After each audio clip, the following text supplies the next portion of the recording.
तेज तर्रार, आत्मविश्वासी और जुनूनी medical student था। दिल्ली के एक प्रतिष्ठित मेडिकल कॉलेज में वह टॉपर था और अपने गुस्से के लिए उतना ही बदनाम जितना अपनी योग्यता के लिए मशहूर। कॉलेज में उसका रुतबा ऐसा था कि जूनियर्स उससे कांपते थे और सीनियर्स भी टकराने से बचते थे।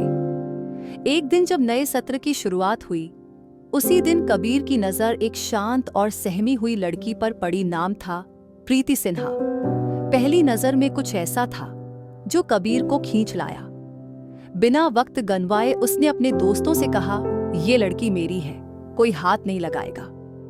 कबीर ने प्रीति को धीरे धीरे अपने साथ कॉलेज में घुलने मिलने के लिए मजबूर नहीं किया, बस धीरे धीरे अपने साये में ले लिया।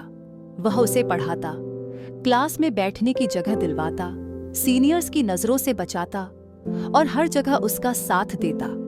प्रीति कुछ नहीं कहती, बस चुपचाप सब कुछ स्वीकार करती। लेकिन कबीर के साथ रहना उसकी आदत बन चुका था। दिन गुजरते गए और प्रीति की चुप्पी में एक कोमल सा विश्वास पैदा हुआ। वह कबीर की नजरों में अपनी पहचान महसूस करने लगी। कबीर भी उसके लिए बदलने लगा। उसके गुस्से में थोड़ी नरमी आने लगी थी, कम से कम जब प्रीति उसके पास होती थी। एक दिन कबीर ने उससे पूछा, पसंद करती हो मुझे? प्रीति ने नजरें झुका ली, कुछ नहीं कहा, लेकिन कबीर के लिए उसकी खामोशी ही काफी थी। कुछ समय बाद जब कबीर की पढ़ाई पूरी हुई, उसे पुणे के मेडिकल कॉलेज में हाउस सर्जन की पोस्ट मिली। वह प्रीति को छोड़कर जाना नहीं चाहता था। उसने प्रीति से कहा, तू मेरे साथ चल, मैं तेरे बिना नहीं रह सकता। प्रीति ने पहली बार उसकी आंखों में देखकर सर हिलाया। हाँ। कबीर पुणे चला गया, लेकिन उसका मन दिल्ली में ही रह गया था प्रीति के पास। रोज फोन कॉल्स, वीडियो कॉल्स और छोटे छोटे सफर दोनों के रिश्ते को और मजबूत करते रहे। प्रीति अपने पापा से छुपकर कबीर से मिलने जाती, हॉस्टल से छुट्टी लेकर उससे मिलती और चुपचाप लौट आती। वो किसी को कुछ नहीं बताती थी, बस कबीर की बाहों में सुकून ढूंढ लेती थी। कबीर एक जुनूनी आशिक था और प्रीति उसकी दुनिया।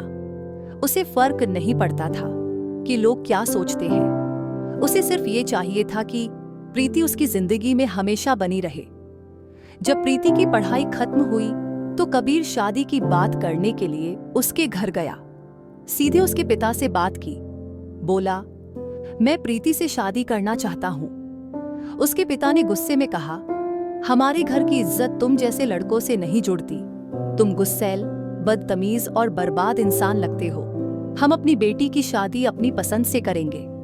कबीर ने बहुत कोशिश की समझाने की, लेकिन प्रीति के परिवार ने उसे घर से निकाल दिया। प्रीति चुप रही। कबीर उससे पूछता रहा, कुछ बोलो, क्या तुम नहीं चाहती कि हम साथ रहें? प्रीति कुछ नहीं बोली। उसकी खामोशी ने कबीर को अंदर से तोड़ दिया। कबीर घर लौट गया, लेकिन उसका दिमाग पूरी तरह बिखर चुका था। दिन ब दिन उसका गुस्सा और दर्द एक जहर में बदलता जा रहा था। उसने शराब पीनी शुरू कर दी, सिगरेट और ड्रग्स भी। ऑपरेशन थिएटर में भी नशे में जाने लगा। लेकिन उसकी सर्जरी की काबिलियत अब भी वैसी ही थी, पर दिल से वो खाली हो चुका था। उसका सबसे करीबी दोस्त शिवा उसकी हालत देखता रहा, उसे समझाता रहा, लेकिन कबीर किसी की नहीं सुनता था। प्रीति की शादी तय हो गई। कबीर ने आखिरी बार उससे मिलने की कोशिश की। उसकी शादी वाले दिन वो उसके घर के बाहर खड़ा रहा। उसने घंटों इंतजार किया। अंत में दरवाजा खुला और प्रीति बाहर आई। कबीर ने उससे कहा, बस एक बार कह दो, तुम नहीं चाहती कि मैं तुम्हारी जिंदगी में रहूं, मैं चला जाऊंगा। प्रीति ने फिर कुछ नहीं कहा। उसका मौन इस बार कबीर की आत्मा को चीर गया। कबीर वहां से चला गया, हमेशा के लिए।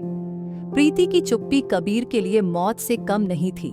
जिस लड़की के लिए उसने अपनी जिंदगी बना ली थी, वही लड़की अब उसकी जिंदगी से खामोशी से बाहर निकल चुकी थी।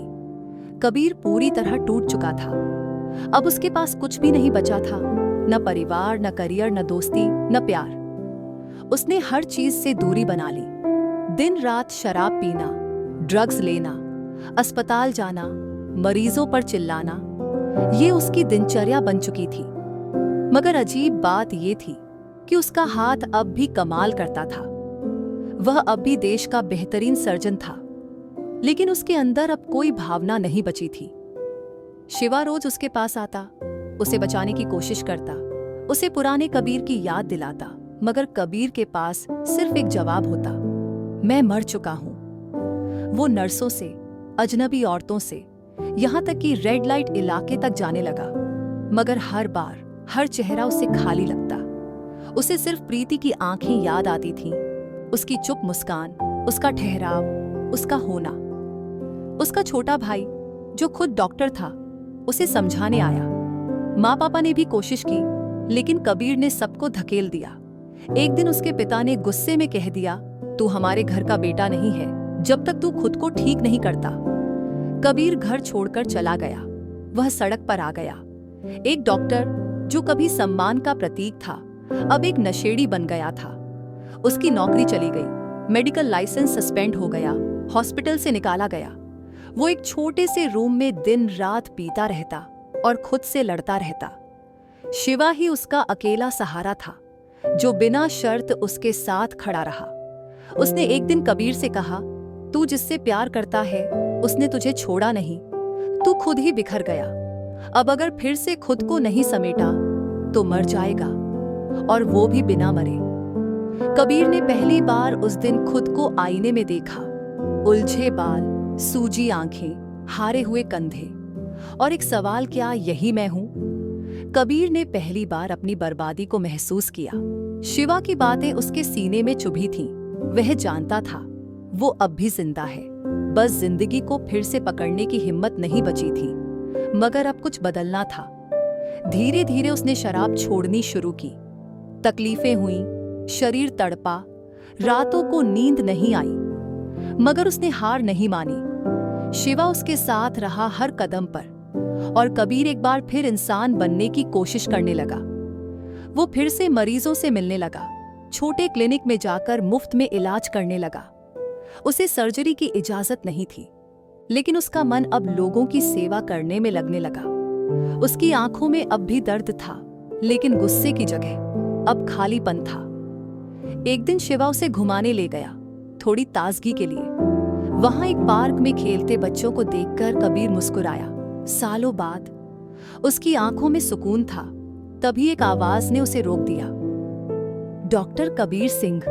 वो पलटा तो सामने एक अधेड़ उम्र की महिला खड़ी थी। बोली, आपने कुछ साल पहले मेरी बेटी की सर्जरी की थी, आप भगवान हैं हमारे लिए। कबीर कुछ नहीं बोला, बस सर झुका लिया। उस पल उसने महसूस किया वह अब भी किसी की दुआओं में जिंदा है। वो वापस घर लौटा, अपने पापा से मिला। पहली बार चुपचाप उनके सामने बैठ गया। पिता ने उसे देखा और उसकी आंखों में कुछ बदलता हुआ पाया। शायद मैंने तुझे गलत समझा, पिता ने कहा, लेकिन तूने खुद को वापस लाने की जो हिम्मत दिखाई है वही सबसे बड़ी बात है। कबीर ने सिर झुकाकर कहा, मैं सिर्फ अपनी जिंदगी वापस चाहता हूं पापा। उसके पापा ने मुस्कुराते हुए उसका सिर सहलाया। एक टूटा रिश्ता फिर से जुड़ गया था। कबीर अब काम पर लौटने की तैयारी में था। मेडिकल काउंसिल में अपील कर चुका था। तभी एक दिन शिवा भागता हुआ आया। कबीर, प्रीति तेरे बारे में पूछ रही है, वो वापस आई है। कबीर जैसे जम गया। कहाँ है वो? उसकी आवाज कांप रही थी। शिवा बोला, कॉल नहीं किया उसने, सामने आकर मिली है। कबीर दौड़ा। सालों की तकलीफ, गुस्सा, प्यार, टूटन सब दिल में समेटे वो उस जगह पहुंचा जहां प्रीति उसका इंतजार कर रही थी। कबीर उस जगह पहुंचा जहां प्रीति उसका इंतजार कर रही थी, एक पार्क के कोने में, जहां पहले वो कई बार साथ बैठे थे। वो वही थी, उसी सादगी, उसी गहराई के साथ, पर इस बार उसकी आंखों में आंसू थे।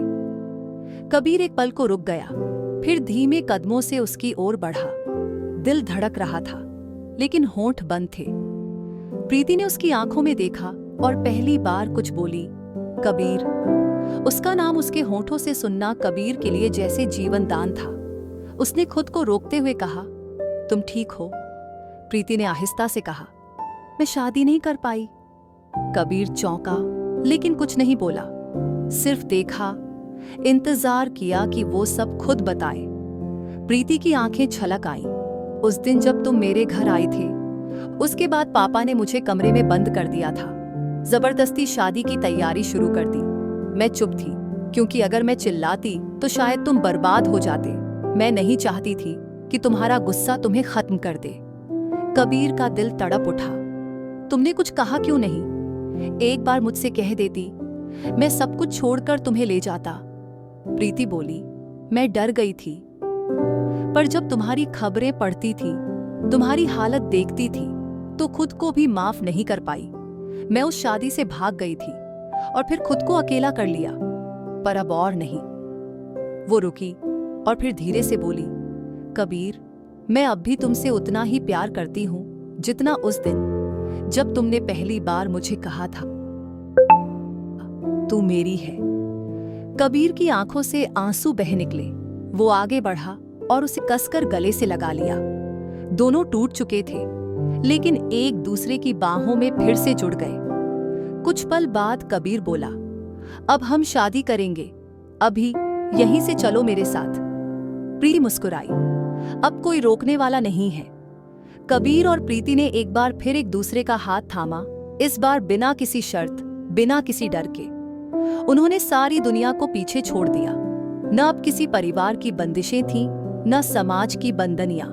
बस दो दिल थे जो सालों की जुदाई के बाद फिर से एक हो गए थे। कबीर ने अपने पुराने सीनियर्स से संपर्क किया। उसका मेडिकल लाइसेंस बहाल हो गया और उसे फिर से बड़े अस्पताल में काम करने का मौका मिला, अब एक नए आत्मविश्वास के साथ। इस बार उसके पास प्यार भी था, धैर्य भी और संतुलन भी। शादी सादगी से हुई, कोई तामझाम नहीं, कोई भीड़ नहीं, सिर्फ शिवा, कबीर के माता पिता और प्रीति के चुपचाप बदल चुके पापा, जो अब अपनी बेटी की आंखों में सच्चा सुकून देखकर चुपचाप खड़े थे। उन्होंने कुछ नहीं कहा, बस सिर झुका लिया, मानो सब कुछ स्वीकार कर लिया हो। विवाह के बाद कबीर और प्रीति ने एक छोटा सा घर लिया। वहां दोनों ने एक नई जिंदगी शुरू की, जिसमें न गुस्सा था न अधूरापन। प्रीति कबीर के साथ रोज क्लिनिक जाती, उसकी फाइलें संभालती और बीच बीच में उसे देखकर मुस्कुराती रहती। कबीर अब भी वही था, जिद्दी, जुनूनी, मगर अब प्रीति के प्यार ने उसके गुस्से को दिशा दे दी थी। वह अब सिर्फ एक शानदार सर्जन ही नहीं, बल्कि एक समझदार पति भी बन चुका था। शिवा ने एक दिन कहा, तू अब फिर से वही कबीर बन गया है, लेकिन इस बार थोड़ा बेहतर। कबीर हंस पड़ा और बोला, अब की बार मैं गिरा तो मुझे थामने वाला कोई था, और वो है मेरी प्रीति। कहानी वहीं खत्म होती है। दो अधूरे लोग एक दूसरे में पूरा होकर अपनी अधूरी कहानी को मुकम्मल बना देते हैं।